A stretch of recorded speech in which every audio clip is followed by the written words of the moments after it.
Latest updates के लिए ultra channels को सब्सक्राइब करें और बेल आइकन को प्रेस करें।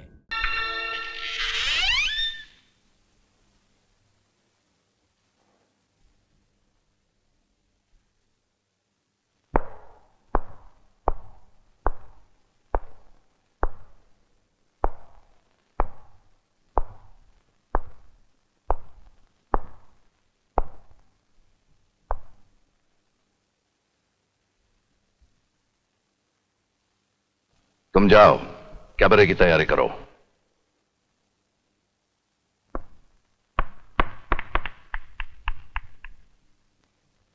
करण, रेस में दौड़ते वक्त खिलाड़ी के पांव जितनी तेजी से उठते और गिरते हैं, उतनी ही तेजी से नाचते वक्त किसी तवायफ के पांव उठते और गिरते हैं। स्पीड बराबर होती है, पर खिलाड़ी अपनी रेस जीत लेता है और तवायफ नाचते नाचते एक ही जगह पर अपना दम तोड़ देती है। तुम्हें जिंदगी में एक रेस जीतनी है, इसलिए रेस जीतने वालों के साथ रहा करो और इन छोटी मोटी बातों में अपना वक्त बर्बाद मत करो।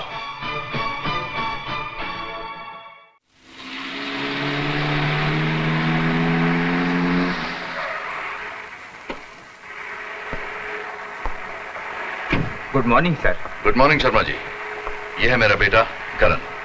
आइए। Good morning sir. Morning. Good morning. आइए सर। इस तरफ कम।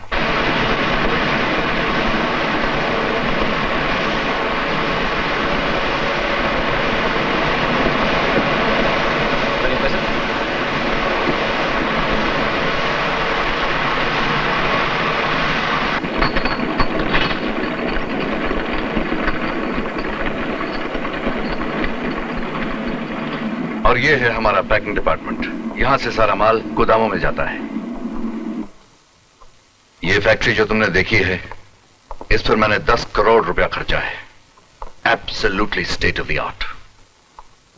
सारी मशीनरी इंपोर्ट की गई है और यहां बढ़िया से बढ़िया लाइफ सेविंग ड्रग्स बनाए जाते हैं, जिसके लिए हमारी कंपनी मशहूर है।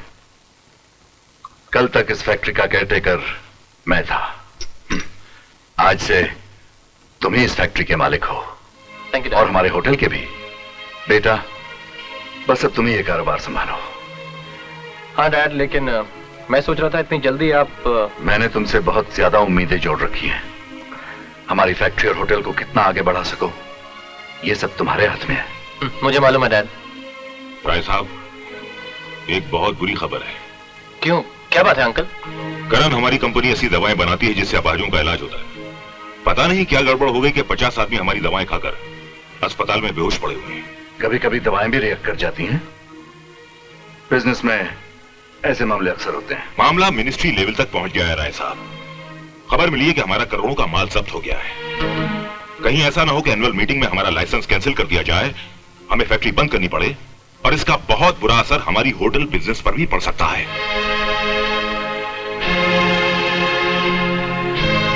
ये सब दुश्मनों की चाल है। वो तो चाहेंगे कि हमारी फैक्ट्री बंद हो ताकि उनका फायदा हो।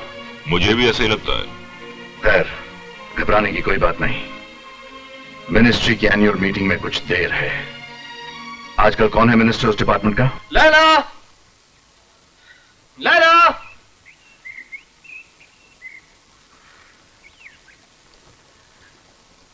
लैला! लैला, तुम यहाँ हो? मैं तुम्हें कहाँ ढूंढ रहा हूँ। करण, तुम मेरे पीछे आओगे तो तुम भी बर्बाद हो जाओगे। मैंने तुम्हारी पिता की आंखों में झांका है, उनमें मेरे लिए सिवाय नफरत के और कुछ भी नहीं है। तुम मुझे मिले तो ऐसा लगा कि कोई मेरा भी आशना है, लेकिन नहीं, ये तुम्हारे पिता को कभी मंजूर नहीं होगा। मैं तो हुई बदकिस्मत, नहीं तो क्या मेरे माता पिता मुझे इस भरी दुनिया में भटकने के लिए अकेला छोड़ देते? मुझे जाने दो प्लीज। लैला! हाँ? तुम्हारे लिए एक बहुत ही अच्छी खबर है। क्या? तुम्हारी तीनों माओं का पता चल गया है। पहले मैं बिस्किट खा लूं, फिर बताता हूँ। जल्दी बताओ। बरखा देव, वो आजकल हेल्थ एंड वेलफेयर मिनिस्टर बन चुकी हैं। सलमा जी उसी कॉलेज में प्रिंसिपल हैं जहां वो पहले पढ़ा करती थी, और हाल ही में चाइल्ड साइकोलॉजी पर एक किताब लिखने की वजह से उन्हें बहुत शोहरत भी मिली। और फिर राज जी, वो आजकल रेस के घोड़ों की ब्रीडिंग करती हैं। और एक बात और, वो तीनों अब सहेलियां नहीं रही और कई सालों से एक दूसरे से मिली भी नहीं। फिर तो उन्हें इकट्ठा करना बहुत मुश्किल होगा। लेकिन वो सब तो मुझ पर छोड़ दो, तुम सिर्फ मुझसे एक फायदा करो। देखो, तुम पहली बार अपनी माँ से मिलने वाली है, और मैं ये भी जानता हूं कि करना तो बहुत मुश्किल है, लेकिन फिर भी जहां तक हो सके अपने जज्बात पर काबू रखना। वादा करो। May we come in, ma'am? Come in. Good morning ma'am. मैं करण, भारत टुडे का रिपोर्टर। आपसे अपॉइंटमेंट मैंने लिया था मैम, और ये मेरे कोलीग लैला और चंदू, फोटोग्राफर। हेलो। मैं आप ही का इंतजार कर रही हूँ, बैठिए। Thank you ma'am. बड़े आओ। क्या सवाल करना चाहते हैं आप? पहले तो आपने चाइल्ड साइकोलॉजी पे इतनी अच्छी किताब लिखी, उसके लिए बहुत बहुत मुबारक। पढ़ी आपने? अगर इसके पढ़ने से एक माँ अपने बच्चों को ज्यादा प्यार और तवज्जो दे तो मैं समझूंगी कि मेरी मेहनत बेकार नहीं थी। Very good. मैडम, अपने कामकाज और हॉबी से क्या आपको अपने बच्चों के लिए फुर्सत मिल जाती है? फुर्सत मिलती नहीं, निकालनी पड़ती है। खिलौनों और तोहफों की बच्चों को इतनी भूख नहीं होती जितने माँ बाप की प्यार की। अल्लाह के फजल से मेरे बच्चे माँ बाप के प्यार से माला माल है। ये बात आप अपनी तरफ से कर रही हैं या अपने बच्चों की तरफ से? दोनों की तरफ से। Good good. आपका उन बच्चों के बारे में क्या ख्याल है जो जवानी की भूल का नतीजा होते हैं? मतलब? मेरा मतलब है शादी के पहले के प्यार का नतीजा। मैं ये जरूर कहूंगी कि अगर भूल माँ की है तो उसकी सजा माँ को ही मिलनी चाहिए, बच्चों को नहीं। बच्चे को उसका जायज हक मिलना ही चाहिए, चाहे उसके लिए उसे दुनिया भर से टकराना पड़े। अच्छा, आप सही कह रही हैं। वैसे आप इसी कॉलेज से पढ़ी है ना? जी हाँ। 1973-74 बैच। हाँ, क्यों? सुना है उस बैच की स्टूडेंट्स बहुत ही आजाद ख्याल की थी। आजकल की लड़कियां तो क्या गुल खिलाएंगी जो गुल उस जमाने की लड़कियों ने खिलाए। शैंपेन पीना, हॉर्स राइडिंग, हैंग ग्लाइडिंग, प्यार, मोहब्बत। अरे, इस पर तो मैगजीन के लिए बहुत अच्छा आर्टिकल बन जाएगा। Indian women then and now. हाँ, आर्टिकल तो बन सकता है, लेकिन इससे सोसाइटी में बहुत बड़ा स्कैंडल भी हो सकता है। क्यों? क्योंकि अब उनमें से कुछ लड़कियां बहुत ऊंचे ओहदों पे पहुंच गई हैं ना। सुनिए, मुझे और भी बहुत काम है। If you don't mind. No, madam, we don't mind. We are sorry आपका इतना वक्त जाया किया। मैडम, आपसे एक रिक्वेस्ट थी। वो क्या है कि हमारी मैगजीन चाइल्ड साइकोलॉजी पर एक सेमिनार कर रही है इसी महीने की 25 तारीख को, और हम लोगों को बहुत खुशी होगी अगर आप वहां पर तशरीफ लाएं। प्लीज। जरूर आइएगा। हाँ जी, god. Thank you madam. Sorry, let's go. चलिए।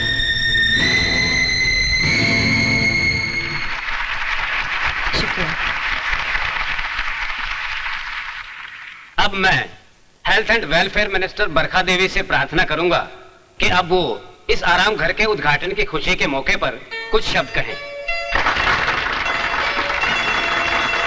मैं रामपुर के वासियों को मुबारकबाद देना चाहती हूँ कि उन्होंने इन बेसहारा बच्चों के बारे में सोचा, इन बेघरों के लिए एक घर बनाया। लाखों बच्चे इस देश में बेघर हैं, बेसहारा हैं। ये अनाथ अपने माँ बाप के प्यार के लिए तरस रहे हैं। मैं कहती हूँ कि अगर हम अपने बच्चों की परवरिश नहीं कर सकते, उन्हें पाल नहीं सकते, तो हमें उन्हें पैदा करने का कोई हक नहीं है। मेरा बस चले तो मैं हजारों यतीमों को अपना लूं। मैं आप सबको अपनी मिनिस्ट्री की तरफ से पूरा यकीन दिलाती हूँ कि हम आपकी पूरी मदद करेंगे। धन्यवाद। एक्सक्यूज मी मैम, एक मिनट। Excuse me. आओ। नमस्ते बरखा देवी। मैं इन बेसहारा बच्चों के आराम घर के लिए 1 लाख रुपए का चेक पेश करना चाहता हूँ। Thank you. आइए मैडम, आइए। एक्सक्यूज मी मैडम, ये इनविटेशन कार्ड है हमारी मैगजीन के सिल्वर जुबली फंक्शन का। अगर आप आएंगी तो हम अपने आप को बहुत खुशनसीब समझेंगे। कोशिश करूंगी। Thank you.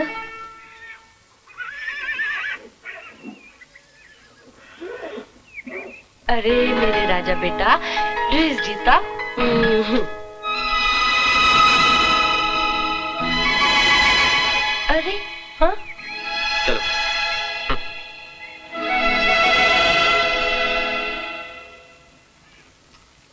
Good boy, very good boy.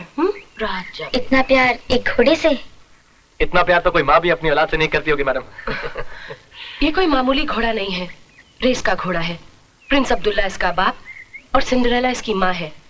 इसकी बहन थंडरबर्ड इस साल की डार्बी भी जीत चुकी है। एक्चुअली मैडम हम आपको इसी सिलसिले में इनवाइट करने आए थे। जिस थंडरबर्ड की आप बात कर रही है ना, कल होटल रिट्स इंटरनेशनल में उसका ऑक्शन होने वाला है। अच्छा, उसके लिए तो मैं कोई भी कीमत देने को तैयार हूँ। अगर खरीदने का इरादा हो तो बोलिए, यहाँ नहीं होटल में चलकर लगाइए। शाम को 8:30 बजे आएंगे ना?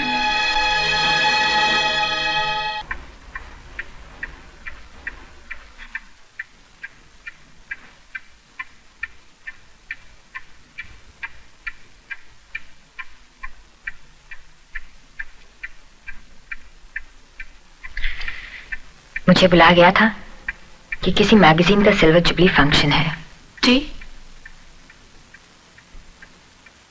मुझसे कहा गया था कि चाइल्ड साइकोलॉजी का सेमिनार है। और मुझसे कहा गया था कि यहाँ डार्बी के घोड़ों का ऑक्शन है। हम तीनों को एक जगह बुलाने का मतलब?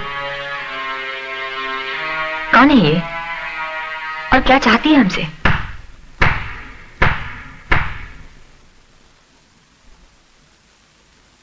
बरखा Devi, health and welfare minister.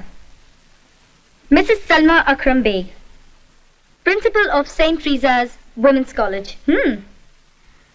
Princess Rajlakshmi Arjun Singh, आप मेरे इस गरीब खाने में तशरीफ लाई हैं, मेरे लिए बहुत इज्जत की बात है। आप तीनों को इकट्ठा देखकर मुझे बहुत खुशी हो रही है। आप लोगों को भी खुशी हो रही होगी, एक दूसरे से बहुत सालों के बाद मिली है ना? अरे क्या बात है, मैंने इतना बड़ा काम किया, इनाम ना सही कम से कम शुक्रिया तो अदा कीजिए। हमें इस घटिया जगह पे बुलाने का मतलब? अपना नाच दिखाने के लिए। कैसा लगा? बहुत गंदा, वाहिया। तुम्हें करते हुए शर्म नहीं आ रही थी? मुझे तो देखते हुए शर्म आ रही थी। ऐसा नाच तो कोई आवारा लड़की ही कर सकती है। आप ठीक कहती हैं, लेकिन मैं क्या करूं?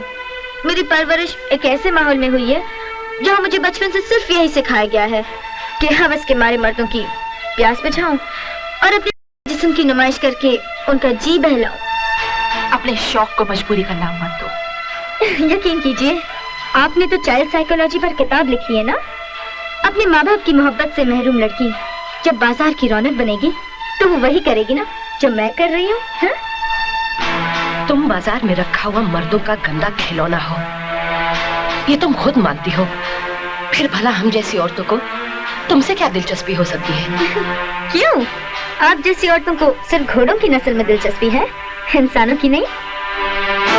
मेरा वक्त बहुत कीमती है, जो भी कहना चाहती हूँ जल्दी कहो। मालूम है, मैं जो कहने जा रही हूँ वो भी बहुत कीमती है। आप तो अपने भाषण में हजारों यतीमों को अपनाने की बात करती हैं। मैं भी यतीम हूँ, मुझसे मेरी माँ बिछड़ गई है, मिलवा दीजिए ना। मैं पूछती हूँ, अगर तुम्हारी कहानी सच्ची भी है तो भी इसे सुनाने के लिए तुमने हम तीनों को ही क्यों चुना? इसलिए कि आप तीनों का मेरी जिंदगी से बहुत गहरा ताल्लुक है। पेट को पालने के लिए अपने जिस्म की नुमाइश करने वाली तेरा और हमारा क्या ताल्लुक हो सकता है? तो सुनिए, आप तीनों महान हस्तियों में से एक मेरी माँ है।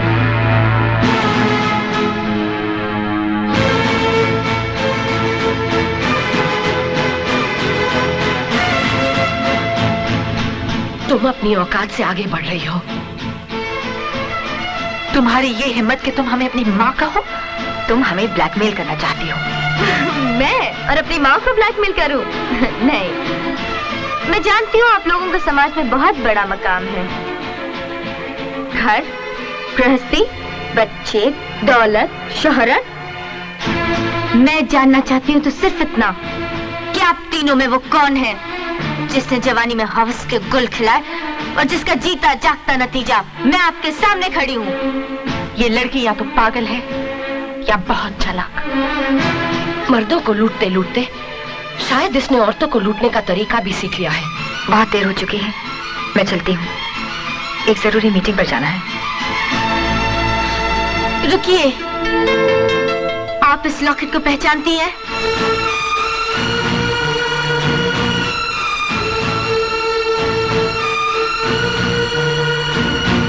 तीनों सहेलियों की दोस्ती की निशानी, SRB, सलमा, राज, बरखा, जिन्होंने अपना कोई भी राज एक दूसरे से कभी राज नहीं रखा। यहाँ तक कि मोहब्बत का रंगीन खेल खेलते खेलते उनमें से एक माँ बन गई।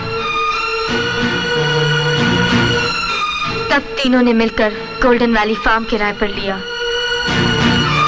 और दुनिया की नजरों से छुपकर एक लड़की को जन्म दिया।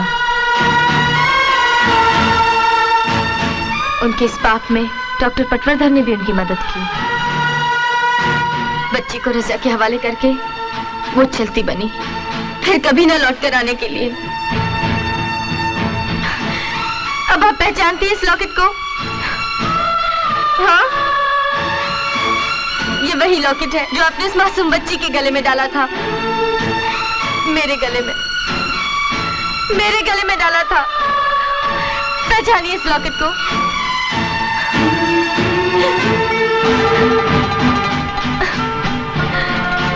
नहीं पहचाना ना? चले जाइए, चले जाइए यहाँ से। आप में से कोई भी मेरी माँ कहलाने के लायक नहीं है। मैं जिस कीचड़ में पलती आई हूँ ना, अपनी बाकी जिंदगी भी वही काट लूंगी। चले जाइए यहाँ से, चले जाइए,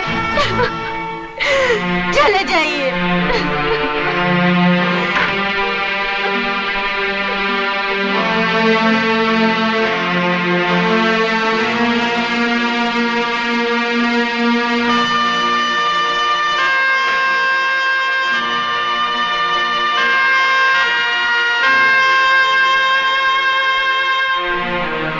हाई सोसाइटी वुमेन ठुकरा कर चली गई ना।